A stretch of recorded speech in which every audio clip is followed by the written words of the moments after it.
on, everyone? Welcome back into another episode of the Dairyland Drive podcast. We're going to be back talking some Packers.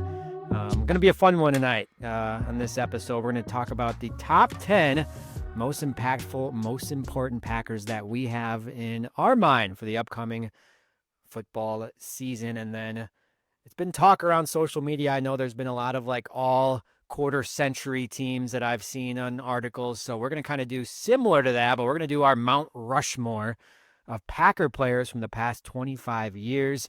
None of us has really spoken about it. So I don't know if we're going to have the same ones, different ones. I'm going to be very intrigued to see how that plays out. But before we get started, it's Monday, as always, that we're recording this on. Gentlemen, how was your weekend and the start of your week been so far? I had a phenomenal weekend. Got out golfing with the boys on Friday. Got out on the river yesterday with the family, so it was a good weekend. Yeah, same. We had a 7-on-7 high school football starting to kick off here in Illinois stuff. Had a 7-on-7. Didn't come back too pissed off from that, so that's always a plus for me. But it was actually an overcast, so it wasn't too hot either. So yeah, all good.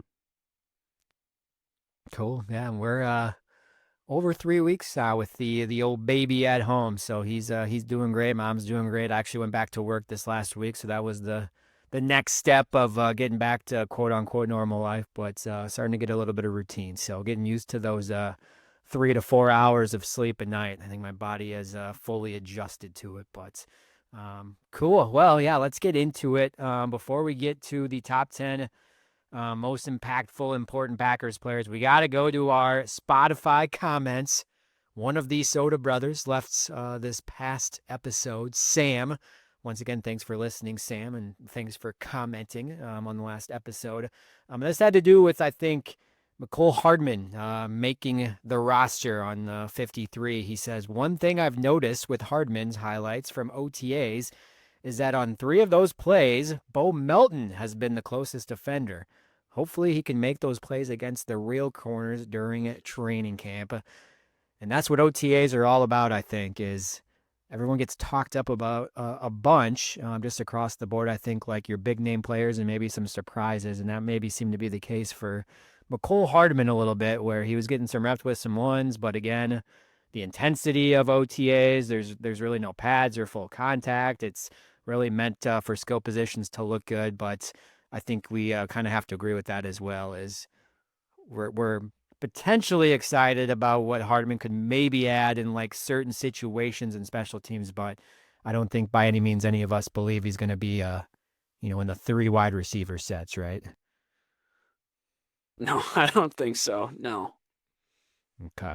Hopefully not. Hopefully not, but hey, if he can get a little bit of a rapport and connection, if there's injuries at some point, he does make the roster. He has won a Super Bowl. He has had somewhat decent games, so maybe he could be a filler at times or one of those gadget guys. But yeah, training camp going to be here before we know it. It is quickly sneaking up upon us. I know all 3 of us are excited. We got a fun one planned next week. Going to really just kind of do a training camp preview of the biggest storylines, position battles, all that stuff. We'll get into it next Monday. But first, we got to rank our top 10 Packers. So when we brought this idea up, there's a couple different ways we could go, and we all decided just kind of not overall who's the best player on the roster. Maybe that's how you guys look at it, but maybe who could have the biggest impact, or if they had the biggest impact, would maybe turn the tide or move the needle the most for the Packers this upcoming season. So we'll call it most impactful, biggest kind of X factors for 2025 season. So I think it would obviously be the smart to start from 10 and go down. So we'll go one at a time. We'll just say who your pick is for this number, I guess, in your ranking. We can try to keep it to a minute or two. If you want a long rant, that's completely fine as well. We can counter, argue, tear each other's lists apart. That's the fun part about it. We'll see kind of how it goes. So I will get things kicked off. My number 10, most impactful and most important Packer in my mind going into the 2025 season, I have offensive tackle Jordan Morgan down. Maybe a surprise. I don't know if you guys had him on your list, but in my mind, if Jordan Morgan can win that starting left tackle position, I feel like not only for this upcoming season will it kind of set the tone, but obviously for the future moving forward. I do also think then the rest of the stars will kind of align for the rest offensive line. And hey, let's not have a bust for a first round draft pick, just 2 years into it. So I think if Jordan Morgan can have a good training camp, and have kind of the faith and the trust of Goody and LaFleur and, Jordan Love to protect his blind side. Very important, I think, of what he can kind of add to that offensive line. Hopefully, I think, like I've said, I think he has a higher ceiling than Rasheed Walker. I think all of us agree to that. Will we see that this upcoming season? I don't know. There's probably going to be some growing pains, but I think it's going to be kind of one of those things you just kind of had to let him play, let him figure it out, let him have some, some mistakes and errors and let him learn for it. But if he has a good year, I think that could kind of set the tone for the offensive line because, like I said, I think he's better than Rasheed Walker, just natural talent and just athleticism and whatnot.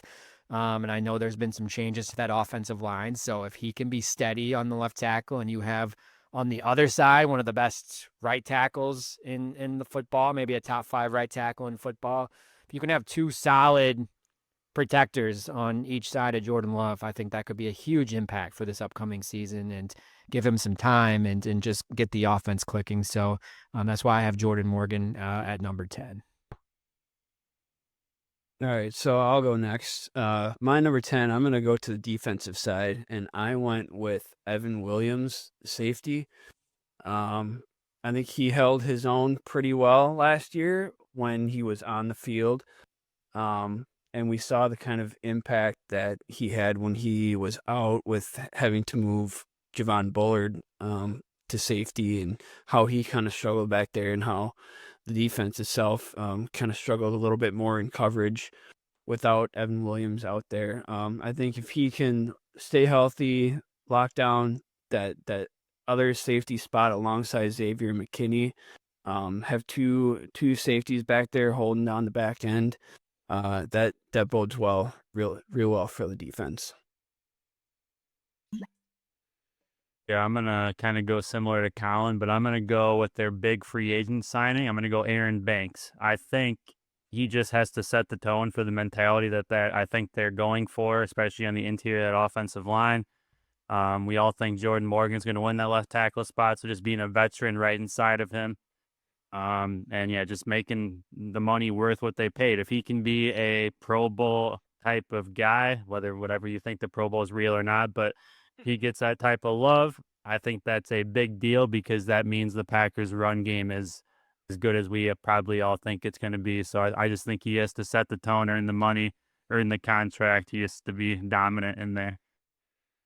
And he's already got a lot of pressure on him, it seems, too. I've seen so many articles of Packers' biggest bust from this offseason is signing him and that huge contract. So hopefully he's got a little chip on his shoulder as well to give the bird to all those quote unquote, expert beat writers and have a solid season. So, all right, let's go number 9. I'm going to go on the other side of the ball for my first one and still in the trenches.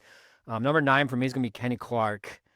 I think he needs a big bounce back year. And I think if he has a big bounce back year, and this potentially could be his last year as a Packer, again, I think that's going to kind of set the tone of everyone being able to kind of fit their role or fit best where they should be on the defensive line. I think we talked a little bit more about him playing more of the one tech and freeing up guys like Carl Brooks and, Devontae Wyatt to kind of play naturally that 3. So I think if Kenny Clark can just be impactful just in any sort, like he's got to have a big year, like the defensive line, especially losing TJ Slayton, who was a really good run blocker. I think Kenny Clark might have to eat some of that up as well and some of that role. So Kenny Clark got to have a bounce back year, man. If he has a bounce back year, it can't get any worse, right? He can't get any worse than last year, I hope, knock on wood. Just get back to like somewhat old Kenny Clark. We don't expect the huge numbers and, top 5, top 10 interior defensive lineman in the league, maybe that he once was, but it's still in there for him to be a big impactful player. And like I said, if he can really kind of settle into that role and play more inside or, over the center and guard. And like I said, I think those other two and three guys that you've drafted and brought in, some of those younger guys, can really complement him, and he can still be a really good 3-down, defensive tackle. So Kenny Clark is going to be number 9 on my list. All right, so number 9 for me was Collin's number 10, Jordan Morgan. I think you pretty much nailed it on the head when you were talking about him, Collin. I think Jordan Love probably already has like a decent level of confidence in Rasheed Walker on his blind side. If Jordan Morgan can supersede or exceed Rasheed Walker's level of play, I think Jordan Love will be even more confident back there and just solidifying that offensive line. So hopefully Jordan Morgan can show out, stay healthy, lock down that left tackle spot for the next however many years. Yeah, I'm going to stay in the offensive side of the ball. And I said this when we had our wide receiver breakdown. I think Matthew Golden has to be the best receiver in this group. I don't think he has to be the best offensive weapon, obviously, but he has to be the best receiver. He has to have one of these rookie years that there's been 1 or 2 rookies each year that like just comes in and stands out. And I think it has to be him. I think we all expect that Jaden Reed and Dontavian Wicks could show more. But like at the same time, I don't know. We kind of hope and think, but we just haven't seen it. I just think Matthew Golden's athleticism and his route running, all this stuff is a thing that the Packers haven't had all in one. So I think if the Packers want to be at the top of the NFC, potentially go to the Super Bowl, he has to emerge as wide receiver 1 with his skill set. So yeah, I have Matthew Golden at number 9. All right. Let's go to number 8, one of the free agent acquisitions from this offseason. I have Nate Hobbs as number 8 on my list. Again, I think a lot of expectations just with the contract that he got. I know he's been solid and played a lot of nickel on the inside. I'm very intrigued to see what the Packers do with him and Hafley does with him. But the way I look at it is defensive back group, especially corner, it's pretty much the same group as last year. And I thought the corners were fine last year. I don't think that was like the detriment to the team.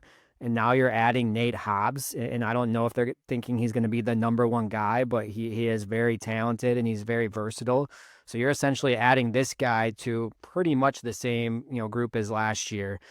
So if Nate Hobbs can kind of have an impact, and again, I think he's going to play on the outside and the inside. He might follow around maybe some of those good, receivers that tend to play more inside, like Amon St. Brown and guys in the division. If Nate Hobbs can be impactful, be a good tackler, just the coverage inside and outside, I think that could take the Packers defense to a whole nother level, especially the secondary.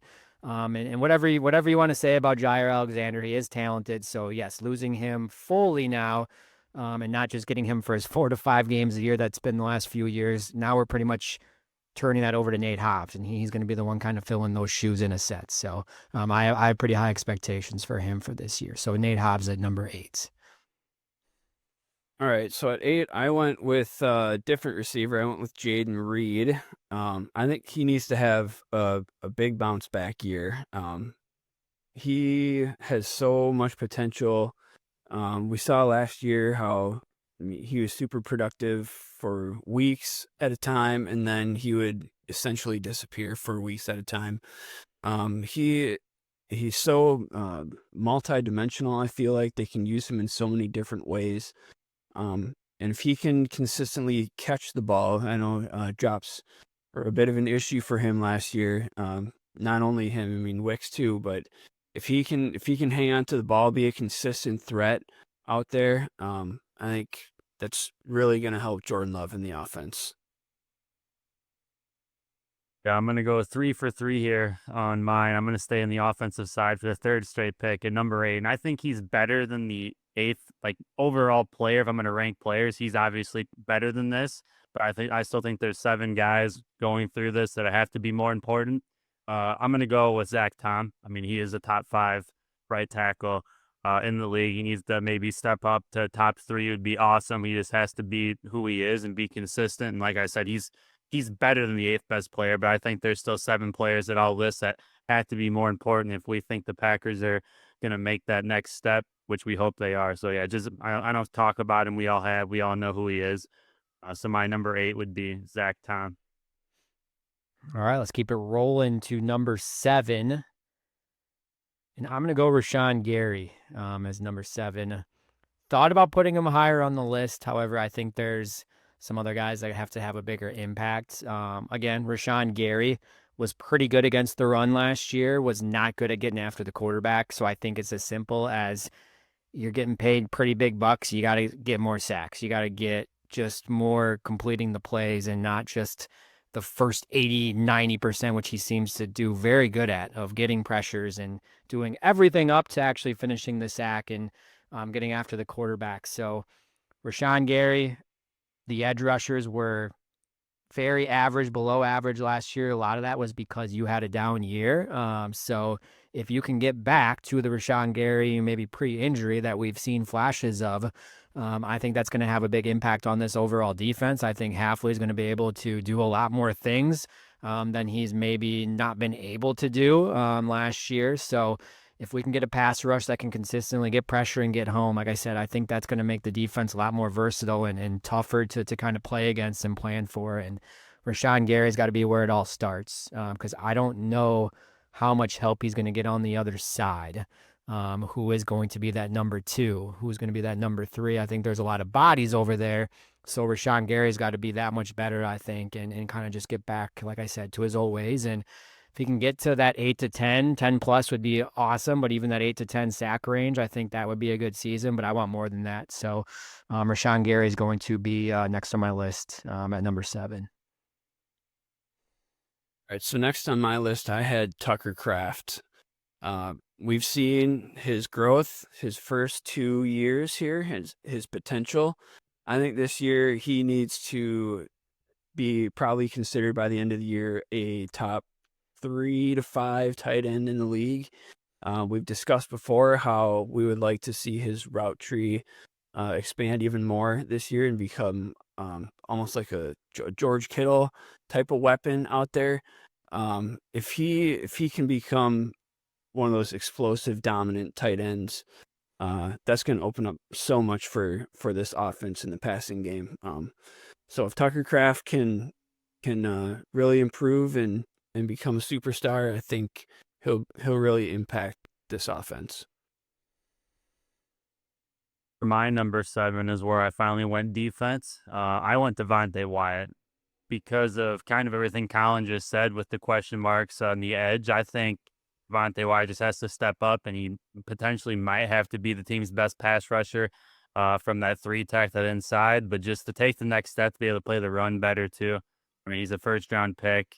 He's been there long enough now, so I just think it's really important with him to take that next step, maybe start to be a leader in the room. Kenny Clark is I mean, he's coming off his worst year. He was injured though, so who knows, but he's not getting any younger, so I just think Devontae Wyatt has to step up in every aspect if we want this Packers defense to continue to rise like it did at the end of the year last year. All right, up to number 6, and I'm going to follow Mike after his last pick. I think that's where I'm going to have Tucker Kraft at number 6, and a lot of the things that Mike said. I think there's belief within us and within like the Packers organization, Packer fans, that he is a top 5 tight end in the league, but I don't think the rest of the league views him as that. I don't know if you saw the recent, I think they pulled like NFL execs and like general managers and stuff around the league. He wasn't even in the top 10. He made it. So I think he's kind of flying under the radar. He was like an honorable mention, like 5 or 6 honorable mentions down. So I think we all know his potential and what his impact can be. Now I think it's time to like show the rest of the league like what they're not seeing. And again, I like Mike said, I think expanding the route tree a little bit, just getting him more touches and getting him more involved. I know he can't really do much about that. That's a lot on Matt LaFleur and Jordan Love finding ways to get him the ball. But that's my big thing. If Tucker Kraft can, like Mike mentioned, have like a big impact, shorten over the middle and create mismatches with, different linebackers and safeties and whatnot, I think he could take this offense to the next level. And we've mentioned go the Shanahan route. Like, look at Kittle. Like, look what they've done, and then all that offense and all that scheme, and let's kind of like mirror that a little bit or marry that into our offense or whatever Matt LaFleur wants to do. So, Tucker Kraft, you are number 6 on my list. It's time to show the rest of the NFL outside of the Packers fandom and organization that how good you are, and maybe get the stats up a little bit, and roll, get some more tattoos too, and look cool while doing it. So number 6. All right, so at number 6, I went with Edgerrin Cooper, linebacker. We saw a lot of flashy plays from him last year. A lot of promise from him out of his rookie year.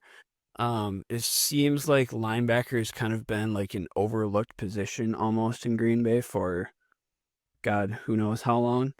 And it seems like they finally might have hit on one here, hopefully. It seems like if he can kind of be like that superstar, I don't know if he'll play the mic, what his role will be. Riley, you probably know better than I would, but if he can kind of stay out there and play alongside Quay, it seemed like Quay kind of played a little better alongside him when Edge was out there last year. It'd shore up the middle component of that defense.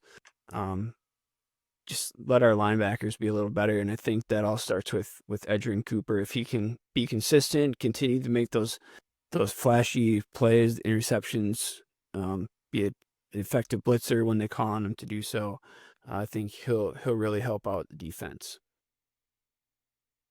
Yeah, for my number 6, I'm going to mirror exactly what Collin said. Mine was Tucker Kraft and everything he said, and to keep it short, and I've talked about this in the coaching episode, my little rants I had, is this is all on the coaching staff, all on LaFleur to figure out how to use him. He has to be the best. He should be the best receiving weapon on this team. So yeah, all the pressure on the coaching staff, LaFleur, figure it the fuck out. He's a top 5 tight end in the NFL, like athleticism wise. It's not even a question. So if he's not a top 5, if he's not considered the top 5, little in the top 10, it's on the coaching staff.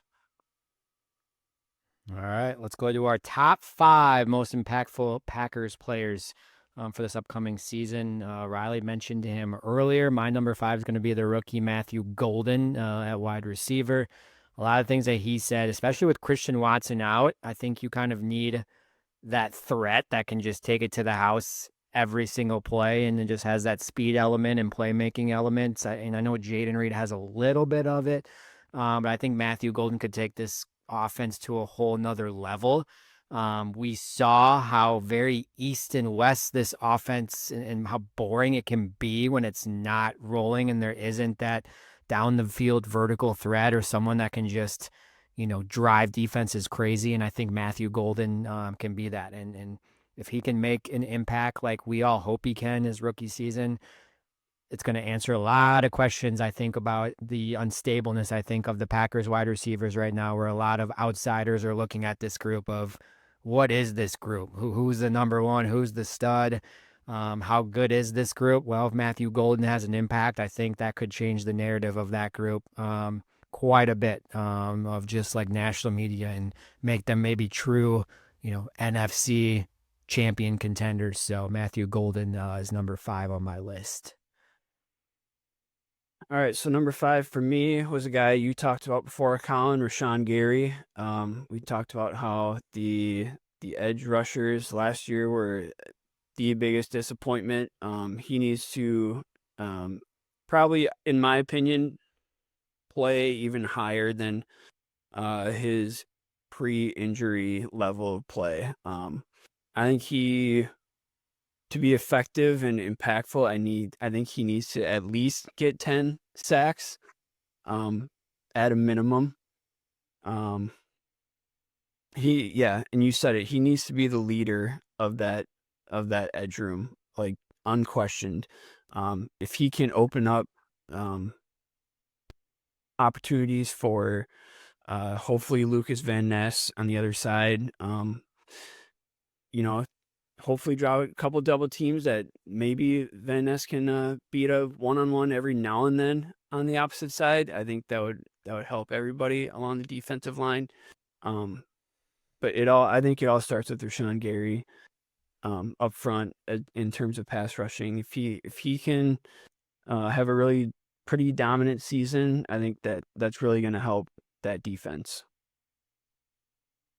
Yeah, I have the same exact thing as Mike does. I have Rashawn Gary at number 5. So, I mean, I think he gets pressure. I think he's actually one of the top 10 in defensive end. He just, like, for whatever reason, can never finish. And I don't know if that's him. I don't know if that's just bad luck or whatever it is. But he obviously, yeah, we've talked about the pass rush being an issue all off season. And it's got to improve. So, I don't know. I'm going to be cautiously optimistic and say DeMarcus Covington, the new D-line coach, somehow connects with them, figures it out, and Rashawn Gary has a big year. And I mean, we were all seeing these defensive end contracts and what these guys want. Hendrickson and Waters still out there holding out. So, Gary, here's your chance, man. Go earn that fucking money. 'Cause it's right there, and you have a big year. You're gonna get paid. So, hopefully, he can do that and just finish because he does. Like I said, he does get pressures. He just, for whatever reason, can never finish. I don't know why. All right, number 4.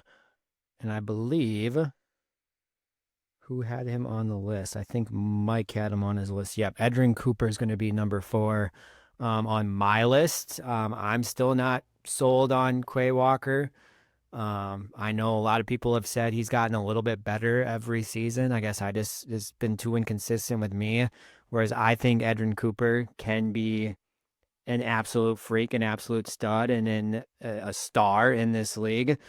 He just needs to stay healthy, and hopefully we can see a full season of him staying healthy and see what Halfley can unleash him as, because I think he can rush the passer at so many different angles. I think he's just smart and instinctive. He seems to be a good tackler.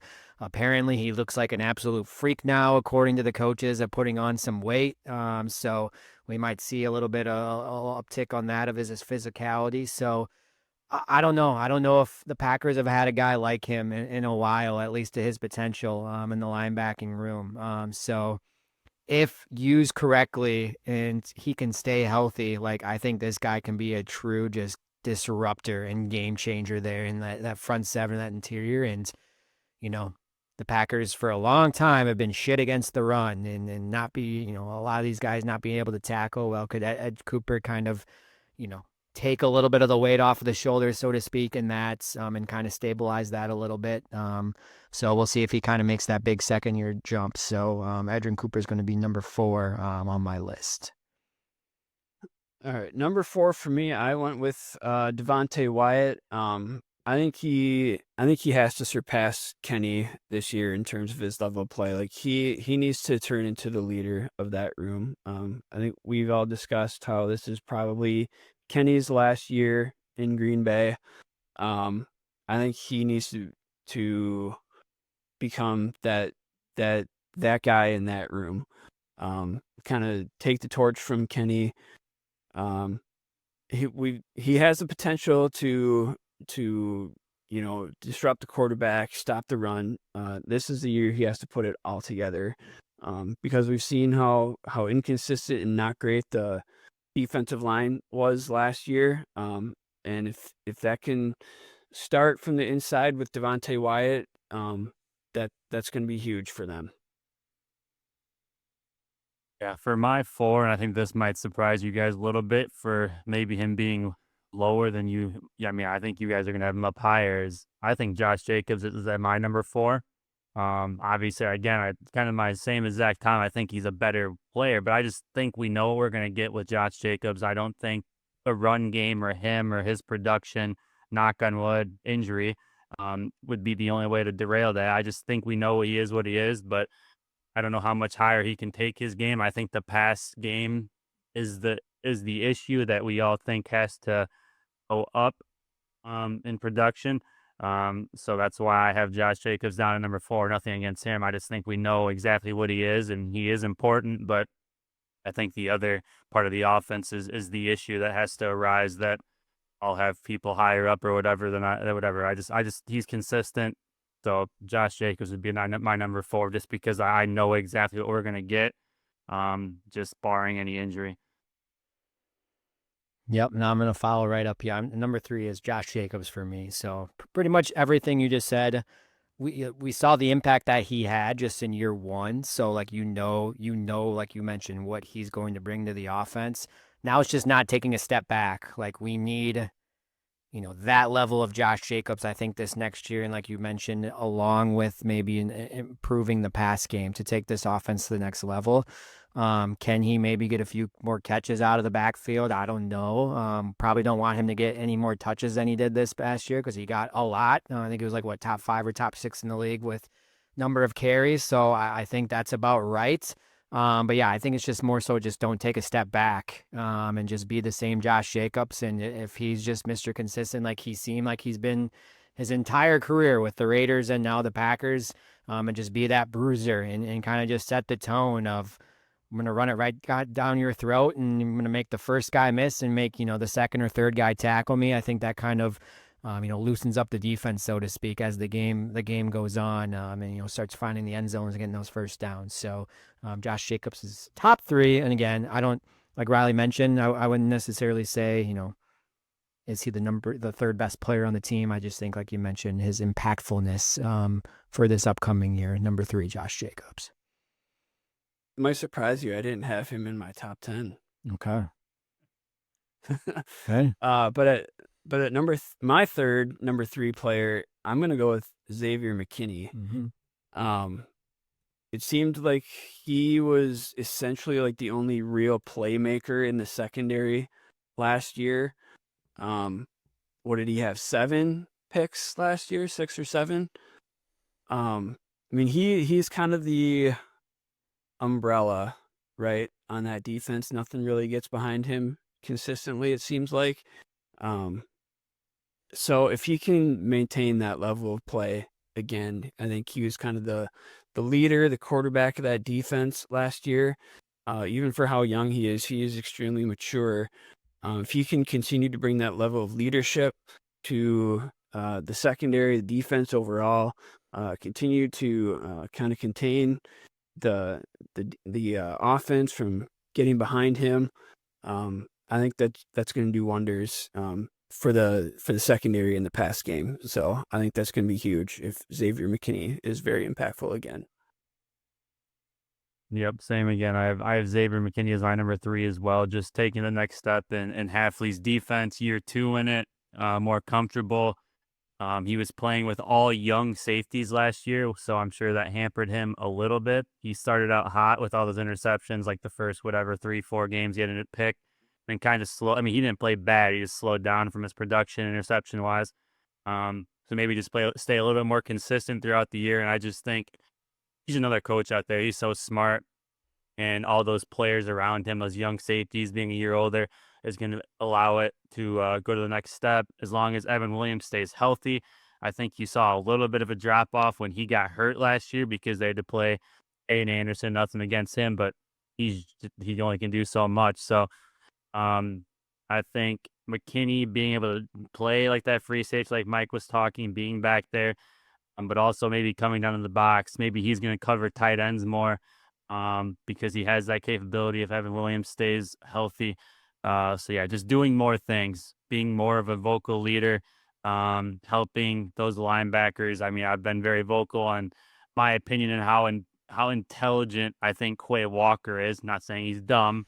I think that slows his ability down, which will lead into my next number 2 when I get there. But just overall helping all these young guys that aren't rookies anymore. They're taking year 2 steps, so it should be a lot easier in year 2 in Hafley's defense. I just think that defense can just do so much more intelligence wise. So yeah, my number 3 is just Xavier McKinney, just how solid he is.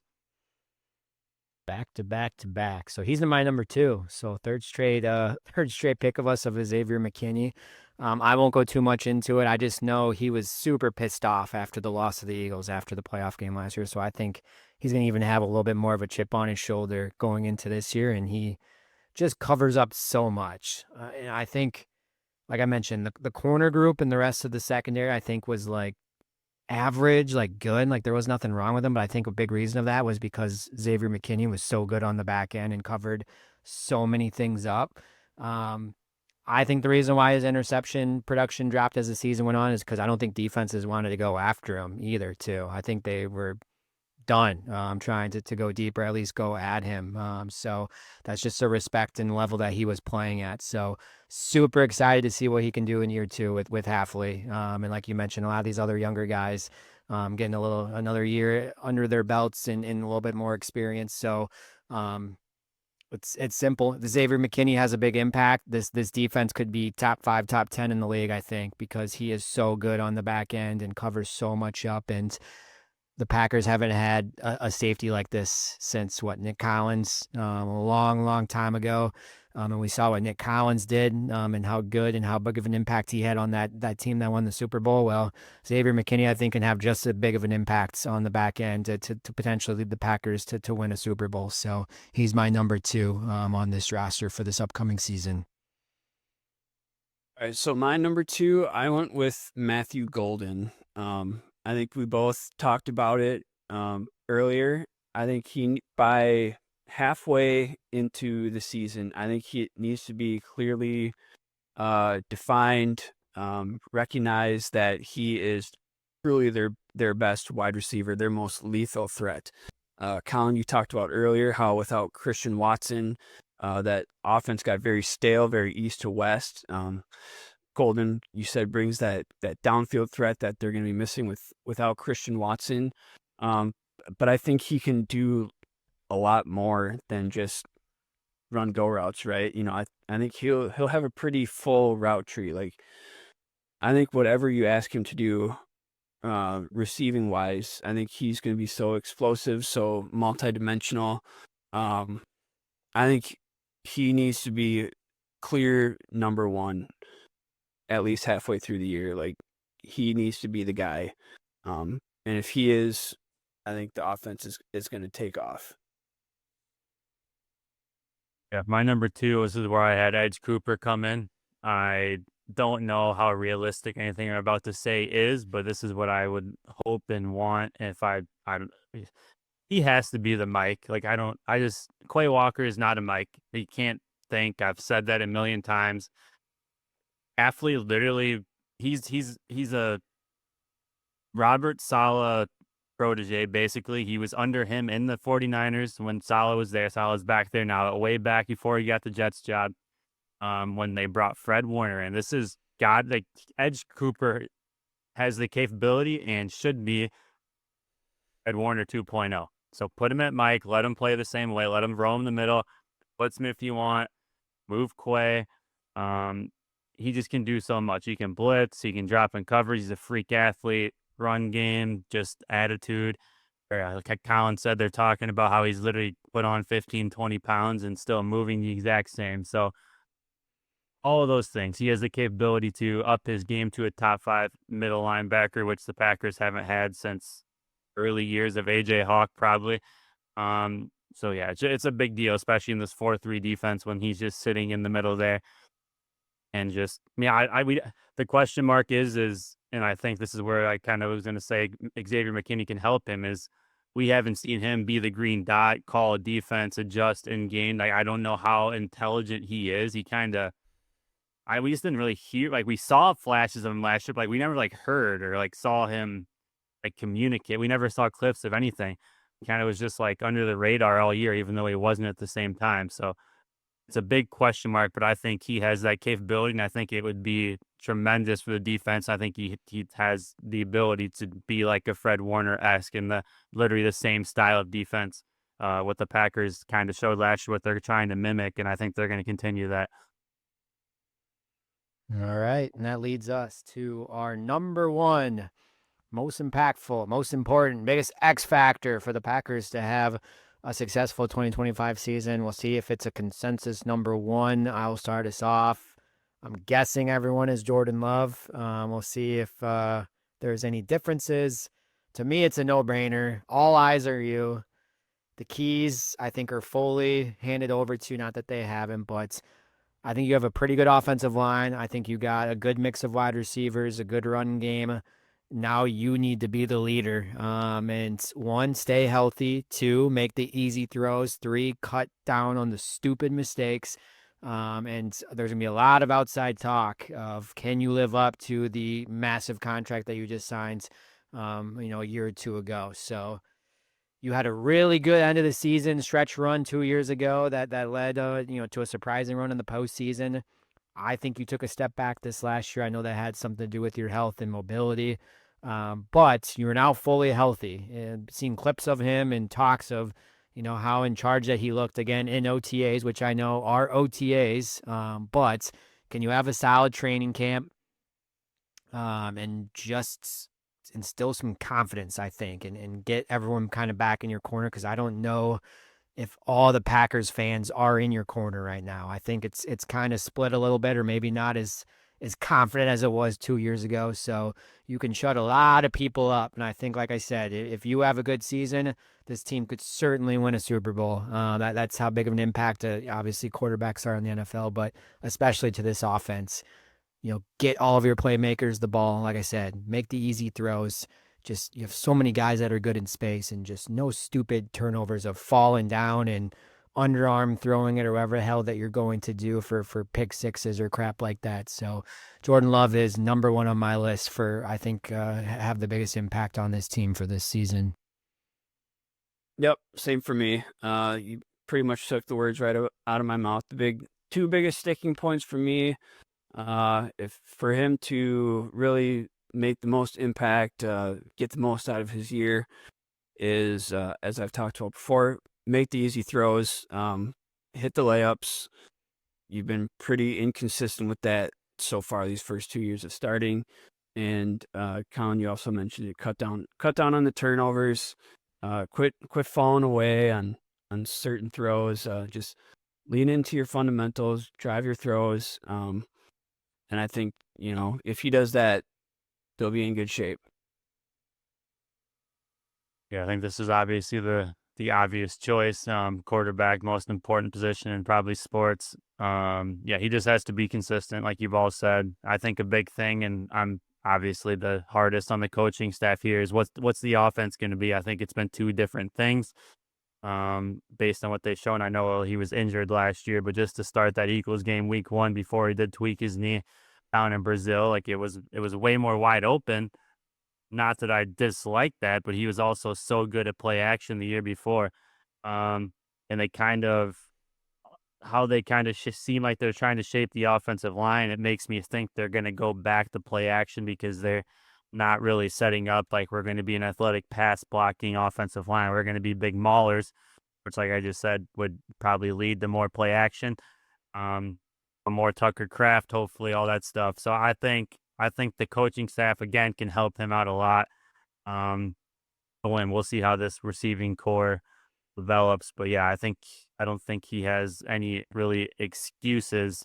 Whether they do start dropping back or play action, either or, he's got to step up. I think it came out today. And ESPN or whatever people said he's the 12th best quarterback in the NFL was their rating, which probably fair based on last year. But there's definitely 4 or 5 guys on that list he could pass. To win a Super Bowl, he probably has to be a top 7, 8 quarterback, which he is very capable of, and that would be good enough with the rest of the weapons the Packers do have. So he has to take that step to get into that top 7, 8 guys, I think.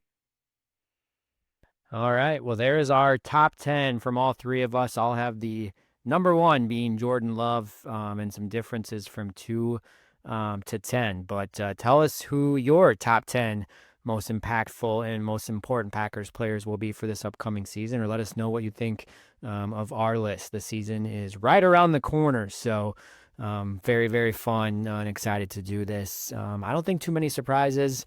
Maybe Mike not having Josh Jacobs in his top 10. Maybe me not having Devontae Wyatt in my top 10. Probably the biggest surprise I think that I picked up. I'll be honest. He'd probably be like number 11 if we extended it one, but maybe Mike would be number 11 for Josh Jacobs too. But cool. Well, let's keep the list going where it's time for the final drive. It's going to be a fun one this week. It has been 25 years since 2000 happened. So in the past 25 years, which has pretty much been our Packers fandom lifetime that we can probably remember for the most part, maybe a little bit into the late 1990s, but this is pretty much us growing up of what we watched and cheered for and became passionate Packer fans for Our Mount Rushmore of Packers players. And if you don't know what Mount Rushmore is, that is going to be 4 Packers players on Mount Rushmore. So just in case no one is into the history or anything like that, that is what Mount Rushmore is. So let's go one by one. I will not start, so I don't know who wants to start on this end since I started this past one. Maybe we'll go reverse order. If Riley, you want to start, we'll go Riley, Mike to me. Who is your? And again, this doesn't have to be any particular order unless you want to say, hey, this is the top one on Mount Rushmore, the most important. You don't have to do that. Just in any order that you want. Who is your first Packers player on your Mount Rushmore from the past 25 years? Yeah, I'll probably just go in order of who I thought were the easiest choices. Which number one, I don't know. I guess maybe I don't know, but mine. It seems easy to me. I'm just gonna say Aaron Rodgers. I don't really know how you can argue with it. I mean, obviously Favre had his little run at the early 2000s, but there's only a couple of years of him actually being worth the shit at that point in time. He had one All-Pro year, so ever since then, Rodgers has been our entire basically until Love took over the last couple of years. So I'm not going to list off all his accolades. He's definitely I don't know what you want to list him as all time, just in general. He's probably a Mount Rushmore quarterback in NFL history, in my opinion. So Rodgers is my easy first choice. Yeah, same here. Aaron Rodgers. What else needs to be said, really? You know, we'll make it easy. I have Aaron Rodgers on mine as well. So three for three for Aaron Rodgers. Riley, who is your second player on your list? Well, here's actually my only defensive player, and we're going to go back a little bit, but Charles Woodson. I just don't know how you argue with him. He's Charles Woodson. He's probably one of the top 3-4 DBs in history just because he was able to play corner and he played safety as well. He did both things. I've heard DBs talk that he is the best DB in history because he was able to play both. Not the best safety, he's not the best corner, but if you're going to say DB, Charles Woodson's that guy because of his ability to do either or and just make big plays. He tackled, interceptions, helped call the coverage, all that stuff. And I mean, we've heard a million teammates talk about just the type of guy he was. So he didn't even play with the Packers like as long. He played with the Raiders first, obviously. But to me, it's this easy choice is Charles Woodson. Yep, and he's also my only defensive player as well, Charles Woodson. I think 2009 was it? I think he won Defensive Player of the Year, or he at least led the league in interceptions like that. And then next year won the Super Bowl. I mean, Aaron Rodgers. I mean, he gets kind of all the glory for that Super Bowl team, but I think Charles Woodson was really the leader in that locker room, like the vocal leader, the emotional leader. So I mean, he's probably the biggest. If it's not Aaron Rodgers, Charles Woodson's probably the next biggest reason that they got to the Super Bowl because he got hurt in that game. But yeah, Charles Woodson. Yeah.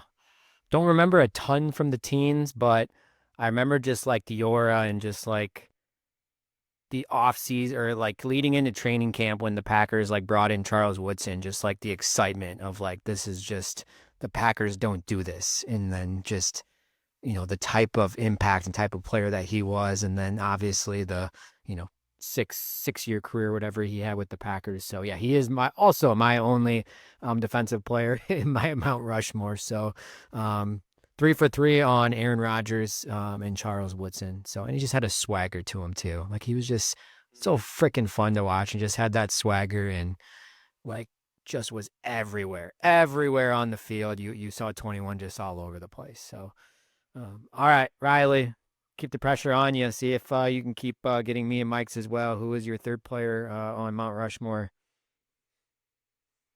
Just so with how good the Packers offense was for basically forever, and he wasn't there at the beginning. And I think there was 3 ways you could go at receiver. Maybe you could have 2 on here. I don't know. But the receiver I'm going to put on is going to be Devontae Adams because he came in at the end with those group of guys, with Jordy, with James Jones, Donald Driver, Greg Jennings, all of them. They all played together. Devontae came in at the end of that, and then he kind of withstood it by himself. I mean, there's a good 3-4 year stretch where people probably still argue today, like by far the best like man-to-man beater in the NFL. Probably a top 5 man-to-man beater in NFL history. He was literally unguardable for 3 years there. Like, the best receiver in the NFL. The only one that could, like, even question it maybe was Dallas one year where he went crazy, or when Tyreek Hill started to come out of nowhere just because he was faster than everybody else. But when it came to just pure receiver one-on-one, like, you couldn't guard him. He beat teams by himself, and that was Rodgers' main guy. He was the only guy, and he just did what he did, and still kinda going. So mine would be number 3 would be Devontae Adams. Let's make it 3 for 3. I also had Devontae on there. For him, it was either between him or Jordy, and I ended up going with Devontae because I think in the end, with their Packers careers, I think Devontae ended up having more yards, more touchdowns, more catches, I believe. I think Jordy had more years with double-digit touchdowns, but I think statistically, Devontae has got him beat. So that's why I went with Devontae. Yeah, and just like his kind of journey, I guess, and trajectory of like his struggles early on in his career with like the drops and a bust. And I mean, I remember my grandpa, like Dougie Fresh, was like out on him after like the first couple seasons, was like, get this guy out of here. It was just like, just chill, like relax. And sure as shit, he started to not drop the ball. And like Riley mentioned, like his releases, like during that stretch too, was there anyone better in the league just like in releases and footwork and just like his hand, like is just was just like poetry in motion. Like it was just so awesome watching him run routes and just put DBs on skates. It was just always open. Yes, he had, a very good quarterback to get him the ball, but like still had to get open, and would always draw, multiple defenders his way and multiple, I mean, the defenses would plan around him because he didn't have a ton of help there in the last 4 or 5 years of being a Packer. So, the production was still there. And like you mentioned, like to me, he was the best receiver in the league for that stretch. I still think he's a top 10 receiver in the league, even as he ages. So, yes, 3 for 3 of Devontae Adams has to be on the past 25-year Mount Rushmore for the Packers. But this is where it gets interesting, I think. Who is number 4? And I would not be surprised if all 4 of ours are different. But Riley, start us off. Yeah, so this is where the question begins, and to me, when you gave this to us, texted this that the final drive was going to be this. I only had 5 names that came to mind, and Mike brought up my one. My number 5. He's not in my Mount Rushmore. My number 5 would be Jordy Nelson. The torn ACL, like if he never tore his ACL that day against the Eagles, he's probably on there. He's probably potentially above Devontae Adams, like not even a question. Um, my number 4, because I don't know, I have no idea. To me, it was easy. I David Bakhtiari. He was the best left tackle in the NFL for 5 years. Like it was like there was no question ever when he was playing until the end of the year. No injury derailed his career. And who knows if he'll be a Hall of Famer or not. I don't know. That's a tough one. To me, he is. Um, so yeah, I don't know. He was just so consistent, came out of nowhere, mid-round pick out of Colorado, and he just slid right in. And for those however 8-9 years that he did play, like there was literally never a question, like less than 3 pressures a year, just insane stats, just so consistent. And then we've seen and heard he's just obviously a great teammate, funny, a character in the locker room. I've never heard anybody say anything bad about him. So yeah, to me, it was easy to hide David Bakhtiari as my number 4. So I had Dave Bakhtiari as my number 5. I considered it, but I felt like the length of his career kind of brought him down a little bit for me. So I ended up going with Donald Driver. He was kind of Favre's go-to weapon there for however many years in the 2000s, basically like 2000, 2007. He was Favre's number 1 guy. He bridged the gap from Favre to Rodgers and still ended up having a couple really productive years with Rodgers as well. I mean, and Donald Driver is still like a big presence in the Wisconsin community, I think. I mean, he had the, does he still have the click it or ticket kind of campaign promotions out there, whatnot, seen on TV and radio and whatnot? I mean, he's still a large presence in the state of Wisconsin. So, for me, it was Donald Driver on my Mount Rushmore. Okay. Surprised no mention of Clay Matthews. I know we all said no. Only one defense on there. I didn't pick Clay Matthews, but didn't know if he was in the conversation at least. He was. For me, at least like 7, I think. Yeah, 7. I don't know. I mean, I contemplated Donald Driver and Jordy Nelson as well. I don't know. It was tough for me, and Riley threw shade at him earlier because I know his production in the 2000s was shit, but like I still think Brett Favre has to be on the Mount Rushmore from the past 25 years. Yes, like all of his production was in the late 1990s. That's, in the winning the Super Bowls and winning all those games, but I think he still was like at a level in the standard of the Packers quarterback still for those first 7 years of the 2000s or whatever it was until Aaron Rodgers took over. Like you mentioned, bridging the gap of him to Aaron Rodgers. I know he didn't handle it all well. Like as a human, I don't know about Brett Favre, but like as a player, I still think he's one of the greatest Packers of all time. I don't think that's anything to argue. So like to me, I think he has to be on there, and I don't know. And maybe you can argue with that and tear it apart. But to me, I think Brett Favre has to be, even if he just played 2000 or 2001, just like a year into the 2000s, like to me, he has to be in the Mount Rushmore just because he is Brett Favre. Like he was pre-Aaron Rodgers and kind of continued in this Packers quarterback stardom for pretty much all of our life. So he was my 4th on Mount Rushmore, but contemplated a little bit. I don't know. It was tough. Had to talk myself into it, but all right. Tear it apart. You guys licking your chops to say, why the hell is he on I there? respectfully disagree with. Yeah, so he only had like one good year in the 2000s. The rest were just average and then drama filled bullshit. I went back and forth. Mason Crosby was my number 6. I would almost put him at 4. Like I talked myself in and out today multiple times. All-time leading scorer for Packers. Won so many games for him. Yeah. All right. Well, there you go. There's all of our Mount Rushmores, and like I predicted, all 3 of us had different 4th Packers players for the last statue on Mount Rushmore. Let us know who your Mount Rushmore would be of Packer players from the last 25 years. Is it the same as us? Is it different? Rip me a new one in the comments on Brett Favre being on my Mount Rushmore since 2000.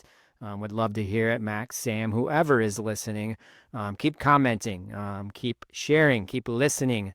Let us know how we're doing, the Dairyland Drive podcast. Like I said, we got a lot of exciting episodes coming up as training camp right around the corner. So next week is going to be a super fun episode to preview training camp. That is right around the corner. And then before we know it, preseason will be here.